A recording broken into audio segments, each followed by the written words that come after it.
اگر سر کے اوپر کپڑا نہ ہو تو وضو ہو جاتا ہے، اور اگر کھانا بھی بغیر ڈھکے سر کھایا جائے تو کیا گناہ ہے؟ بے ادبی ہے، یعنی ایک انفارمل وے میں کھانا، لیکن گناہ نہیں ہے. ٹھیک ہے، سر کے اوپر کپڑا نہ ہو تو وضو نہیں ہوتا. ہوتا کہ نہیں ہوتا؟ ہو جاتا ہے. اونٹ کا گوشت کھا کر وضو کرنے کا حکم اس لیے دیا گیا کہ اس میں کینا ہوتا ہے، کھا کر سستی ہوتی ہے، اور یہ گوشت ثقیل ہوتا ہے، اس لیے انسان کو نماز کے لیے فریش کرنے کے لیے یہ حکم دیا گیا ہے. ٹھیک ہے. اگر کسی شخص کا وضو بار بار ٹوٹ جائے تو اس کے لیے کیا حکم ہے؟ کیا وہ ہر فرض و سنت نماز کے لیے وضو الگ کرے؟ کیونکہ اکثر ایسا ہوتا ہے. دیکھیں، ایک ہے اکثر ایسا ہو جانا یا کبھی کبھار ایسا ہو جانا، تو دوبارہ وضو کرنا پڑے گا. لیکن ایک ایسی بیماری ہوتی ہے کہ جس میں انتڑیوں کی خرابی کی وجہ سے، انٹسٹائن کے پرابلم کی وجہ سے بعض لوگوں کے بارے میں آتا ہے کہ ان کو ایسی تکلیف ہو جاتی ہے. میں نے کسی ڈاکٹر سے کنسلٹ کیا تھا، کیونکہ اکثر لوگ ایسا مسئلہ پوچھنے کو آتے ہیں. تو وہ جو ایسا پرابلم ہو، جو ایک بیماری ہو، تو اس میں اگر ایک رکعت کی دیر بھی نہیں کسی کا وضو رہتا تو اس میں کیا ہے کہ انسان، یا یہ کہ کسی کو وہم ہی لاحق رہتا ہے، تو ایک دفعہ وضو کر کے ایک نماز اس سے پڑھ لے. لیکن کبھی کبھار ایسا ہو جانا یا دن کی 5 نمازوں میں سے 1-2 میں ایسی کوئی تکلیف ہو جانا، تو اس کے لیے یہ حکم نہیں ہے. اس کے لیے حکم یہ ہے کہ آپ اپنے کھانے کی ہیبٹس درست رکھیں، وقت پر کھائیں، صحیح خوراک کھائیں، تو آپ کو وضو کا مسئلہ نہیں ہوگا. ایسی چیزیں مت کھائیں جن کے بارے میں آپ کو پتا ہے کہ آپ کو ان سے الرجی ہے اور اسٹمک اپسیٹ ہوتا ہے یا آپ کے وضو میں پرابلم ہوتا ہے. یہ ہر شخص اپنی عادت خود جانتا ہے، اور دین کی حفاظت، نمازوں کی، وضو کی، ان سب چیزوں کی ہماری ذمہ داری ہے.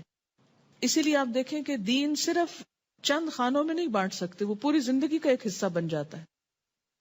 لوگ یہ بھی روایت کرتے ہیں کہ جب تک وضو کا پانی جسم پر لگا رہتا ہے ثواب ملتا رہتا ہے. مجھے تو ایسی کسی روایت کا معلوم نہیں ہے. کیا ناک میں پانی چڑھانا فرض میں آتا ہے؟ کس میں آتا ہے؟ سنت ہے. اور زیادہ اوپر تک لے جانا سنت ہے، پسندیدہ ہے. اگر کوئی نہ لے جا سکے اور خطرہ ہو کہ وہ سانس کی نالی میں چلا جائے گا، اتنا ہی چڑھا بیٹھے اور غوطہ کھا جائے، کیونکہ جب پریکٹس نہیں ہوتی تو مشکل ہوتا ہے. لیکن اس کا یہ مطلب نہیں کہ ناک کو صرف ٹچ کرے پانی آپ کا. اس پانی کو کچھ نہ کچھ اندر جانا چاہیے تاکہ اندر کے جرمز اور میل کچیل باہر آئے. اگر قرآن پڑھتے پڑھتے وضو باقی نہ رہے تو کیا قرآن پڑھ سکتے ہیں یا دوبارہ وضو کرنا ہوگا؟ ابھی جو ہم نے مسئلہ پڑھا ہے اس میں کیا آتا ہے کہ آپ پڑھ سکتے ہیں قرآن پاک، حرج نہیں ہے. کیا پیاز کھانے سے یا لہسن کھانے سے وضو ٹوٹ جاتا ہے؟ بتائیے. نہیں، کچھ بھی کھانے سے وضو نہیں ٹوٹتا، یہ بھی یاد رکھیے، سوائے اس کے کہ گوشت اونٹ کا گوشت ہو، اور وہ آپ کھاتے ہی نہیں ہیں. وضاحت کر دیجئے کہ انگلیوں کا خلال جو ہے وضو شروع کرتے وقت یہ کس وقت کرنا ہوگا؟ جب آپ بازو دھو لیں، مسح کر لیں، پاؤں دھونے سے پہلے. موزوں کے مسح سے کیا مراد ہے؟ کیا اس کا مطلب یہ کہ ہاتھ گیلے کر کے موزوں کے اندر لے جائیں یا پھر پیروں پر ہی پھیر لیے جائیں؟ یا اس کا مطلب ہے کہ ہاتھ گیلے کر کے موزوں کے اوپر ہی پھیر لیے جائیں؟ اس طرح جوتوں کے مسح کے بارے میں بتا دیں. مسح کا طریقہ یہ ہے کہ پانی سے ہاتھ گیلے کیے جائیں اور پاؤں کی انگلیوں سے ہاتھ شروع کر کے اوپر پنڈلی تک لے جایا جائے، اس سے مسح ہو جاتا ہے. نیچے کی طرف سے یعنی تلوے کی طرف سے ہاتھ پھیرنے کی ضرورت نہیں. حضرت علی رضی اللہ تعالیٰ عنہ کا قول آپ کو یاد ہوگا کہ اگر دین جو ہے وہ عقل پر مبنی ہوتا تو پاؤں کے نیچے سے ہاتھ پھیرے جاتے، کیونکہ زیادہ میلا حصہ تو نیچے کا ہوتا ہے، لیکن سنت یہی ہے کہ اوپر سے ہاتھ پھیرے جائیں. اگر کوئی شخص ایک ہی دفعہ دھوتا ہے تو وضو ہو جاتا ہے، لیکن ثواب کس میں ہے؟ 3 دفعہ دھونے میں، اور اس سے آگے بڑھ کر 4 دفعہ دھونے میں ثواب نہیں، ناپسندیدہ ہے، زیادتی ہے، اسے اچھا نہیں سمجھا گیا. آپ صلی اللہ علیہ وسلم ناراض ہوئے. ٹھیک ہے. لیکن اگر جیسے صابن وغیرہ لگا دیا ہے تو پہلے آپ صابن اتارنے کو الگ سے دھو لیں، لیکن وضو کی نیت سے 3 ہی دفعہ دھوئیں، اس سے زیادہ نہیں دھوئیں. ٹھیک ہے. اگر ہم سفر کر رہے ہوں، وضو قائم ہو، راستے میں نماز کا وقت ہو جائے، ایسے حالت میں اگر ویٹ ڈسچارج ہو جائے تو کیا کیا جائے؟ کیونکہ عموماً سفر کے دوران واش رومز اویلیبل نہیں ہوتے، استنجا کس طرح کیا جائے؟ کیا ایسی صورت میں صرف وضو کر کے نماز پڑھ لیں؟ اگر تو وہاں واش روم ہے تو خود کو صاف کر لیں، اگر واقعی نہیں ہے کوئی چیز ایسی تو وضو کر کے نماز پڑھ لیں، جہاں موقع آئے وہاں استنجا کر لیں. اگر وضو کے لیے بھی پانی نہ ملے تو ایسی حالت میں صرف تیمم کر کے نماز پڑھ لی جائے. جی ہاں، کیونکہ سفر کے دوران ایسی مشکلات پیش آتی ہیں. نیز یہ کہ ایسی صورت میں کپڑے بدلنا یا ان کو کہیں ٹھہر کر پاک کرنا ممکن نہیں ہوتا تو کیا کیا جائے؟ انسان کو جب پتا ہے کہ اس کی ایسی کوئی کیفیت ہے تو اس کے لیے کچھ نہ کچھ پیڈ وغیرہ یا کوئی چیز استعمال کر لے کہ جس کو بوقت ضرورت پر ہٹا کر انسان مکمل پاکی کی حالت میں نماز پڑھ لے. لیکن اگر کوئی بھی ایسی صورت نہ ہو تو معذوری کے احکامات عام حالات سے مختلف ہوتے ہیں، اس میں ان چیزوں کی رخصت ہوتی ہے. ماربل پہ تیمم نہیں ہوتا، صعیدن مٹی پہ ہوتا ہے، پتھر پہ نہیں.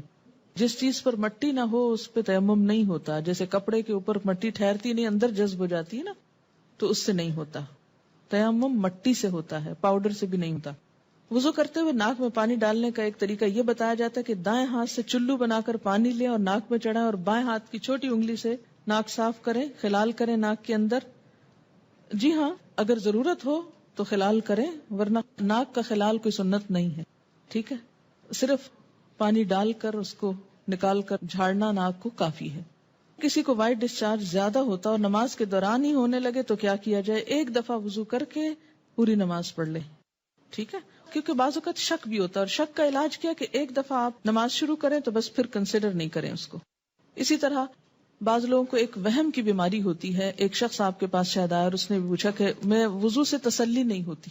آپ کو معلوم ہے وضو کے اوپر ایک شیطان مقرر ہے جس کا نام ہے ولہان، جس کا کام ہی صرف یہ ہے کہ وہ وضو میں خلل ڈالے، کہ شک ڈالے. وضو نہیں ہوا، کچھ خشک رہ گیا، شاید ٹوٹ گیا تمہارا وضو، شاید تمہارے جسم سے پھر کچھ نکل آیا. ایسے میں انسان بالکل اس کی کچھ نہ سنے، ایک دفعہ وضو کر کے بس نماز پڑھ لے. اپنے ساتھ سختی برتے، بالکل دوبارہ وضو کرنے کی ضرورت نہیں، الا یہ کہ کوئی واضح علامت ہو کہ جس سے پتا چلے کہ وضو باقی نہیں رہا، جس کا ذکر کتاب میں آ چکا ہے. میں نے کسی کتاب میں پڑھا تھا کہ 2 میل تک پانی نہ ہو تو تیمم کر سکتے ہیں. اگر گھر میں پانی نہ اور فجر کی نماز پڑھنی اور غسل جنابت کرنا ہو تو کیا کریں؟ اگر ہمسایوں سے صبح پانی مانگے اور ہو سکتا ہے کہ وہ دینا پسند نہ کریں اور انہیں خود ضرورت ہو، ایسے میں کیا تیمم کر سکتے ہیں؟ جی ہاں، کر سکتے ہیں ایسے میں تیمم. اس لیے کہ بسا اوقات جب پانی نہیں ہوتا تو اکثر گھروں میں نہیں ہوتا، بجلی نہیں ہوتی ہے، اور بلا وجہ دوسروں کو تکلیف دینا. کسی حدیث سے یہ نہیں پتا چلتا کہ 2 میل یا 3 میل کی بات، وہ تو ایک احتیاطاً یہ بات کہی گئی کہ مثلاً اگر کنواں ہے، گھر سے چند قدم کے فاصلے پر انسان سستی کے مارے وہاں سے پانی نہ لینے جائے.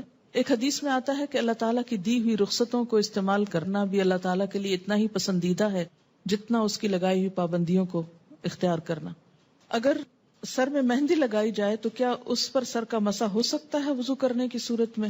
جی، گیلے ہی بال ہوتے ہیں نا، اگر بالکل مہندی اس طرح تو شاید نہیں لگتی کہ اس میں سے بال کچھ بھی نظر نہ آئے، ہو سکتا ہے. لیکن اگر اس کے اوپر آپ نے کچھ اور پہن لیا ہے تو وہ نہ پہنے، جیسے پلاسٹک وغیرہ کا کچھ بیگ، یہ شاور کیپ. مسواک کرتے ہوئے اگر ساتھ ساتھ دعا کریں دل میں اور ذکر کریں اور اس کو سنت کی نیت سے نہیں ایسے ہی، تو کیا یہ درست ہے؟ تو کیا ساری دعائیں منہ میں مسواک ڈال کے یاد آتی ہیں؟ یعنی مسواک کرتے ہوئے مسواک کریں اور جلدی نکلیں، وہاں سے کہیں اور جا کے دعائیں کریں، مصلی پہ بیٹھ کر.